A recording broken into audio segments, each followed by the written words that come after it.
promo code AFTVSAVE and get 15% off any order over $75 at ccs.com. Verizon and Motorola are teaming up to take on Apple's onslaught of the iPhone with a bunch of new ads airing on television, on the internet, of course, everywhere. Motorola is saying that Droid does what I don't. So apparently the new Motorola Droid is going to be the phone to take on the iPhone directly from Verizon. Can it actually do the job? Is it up to the task? We bring in a couple technology analysts to answer that question. First off, Jonathan Fingas from Electronista. Jonathan, thanks for being with us. Glad to be here. Also, Michael Gartenberg from Interpret. Michael, thanks for being with us as well. Thanks for having me, as always. Verizon consumers have long been waiting for the iPhone or something like it to be coming to their network. Now, Jonathan, I mean, we've kind of had a brief look at the Droid. Boy Genius has had a lot of pictures posted. Do you think that the Droid has a chance at taking on the iPhone?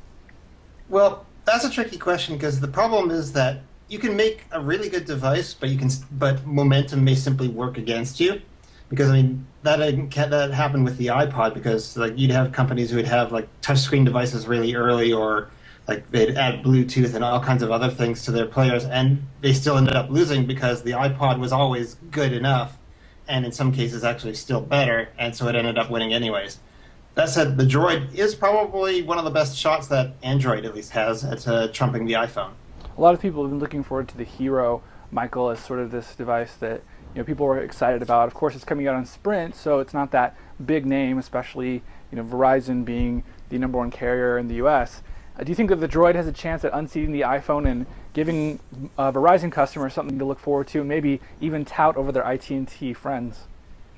Well, it is interesting to me because, of course, Verizon's logo, AT&T's logo reminds me of the Death Star. So it's interesting that Verizon is, using a Droid to take on the Death Star. Nice.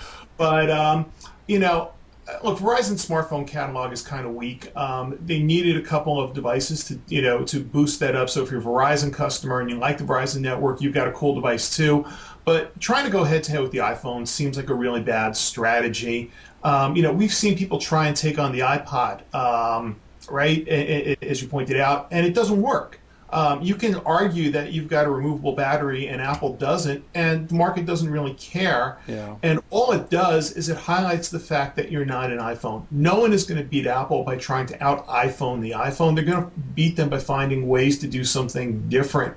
And I think, that's what the Hero did really, really well. And some of the stuff that Verizon's talking about, the phone does widgets. We know what consumers don't even know what a widget is, Yeah. But they do know what an iPhone is. And I think that this might be a pretty bad advertising mistake because they've now set the bar really high, and they've set it to a point where there's just almost no way they're going to clear the hurdle. Yeah, I mean, last year with the BlackBerry Storm, a lot of people were saying, "Oh, that's the the iPhone competitor on Verizon," and Verizon certainly didn't do anything to damper that hype. And then when it came out, a lot of people were frustrated because the touchscreen, it wasn't perfect. It was good, but maybe if they had sold it a little bit less as the answer to the iPhone, it might have done a little bit better. Now, Jonathan, I mean, if we come up with a scenario that Motorola can beat the iPhone, what are the key components that you think that they need to have to actually come out on top? Or is this something that they just really, they need an app store and they need millions of developers and they need all the stuff that Apple already has?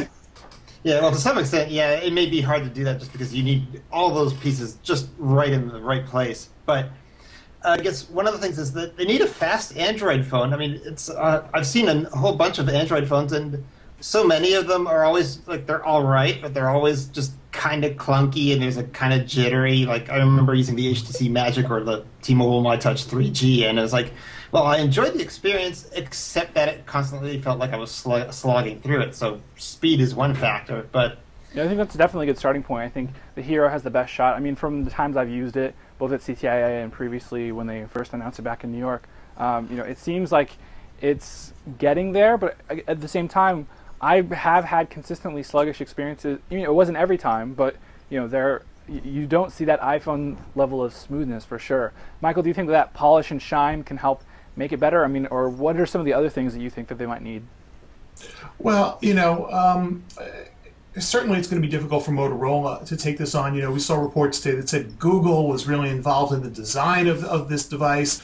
Well, hopefully they've learned how to design a phone in a year because the G1, which they were heavily involved in, wasn't that great a phone. What you need is something that can match the iPhone, one, in terms of the things that it does, the fluidity of the user interface, the seamless experience.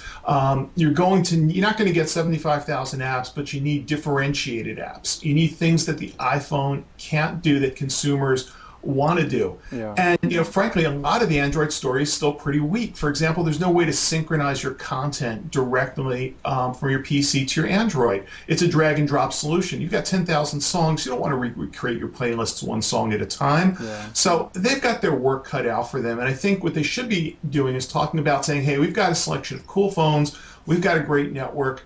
There are plenty of reasons to choose us. And by going with this whole I don't campaign, you get some short-term buzz, but if you don't end up knocking them out of the box, well, you look kind of bad. Yeah, I mean, that's the real problem Verizon's running here. I think that, it's great to compare the iPhone and mention all the things that it doesn't have, but realistically, if you don't end up delivering, it's a really big overpromise and underdeliver situation, which leaves people wanting more and maybe wanting the iPhone. Guys, we're going to leave it there. Jonathan Fingas from Electronista, thanks for being with us. Glad to be here again. Also, Michael Gartenberg from Interpret, it's a market research firm. Thanks for being with us as well. Thank you. I'm Randall Bennett. Don't forget, you can catch us on iTunes, we're on YouTube, and a special thanks to our sponsor, GoToMeeting. You can get 30 days for free by checking out gotomeeting.com/techpodcast. They'll hook you up there. You can do all those meetings and all that other stuff you need to do. See you later.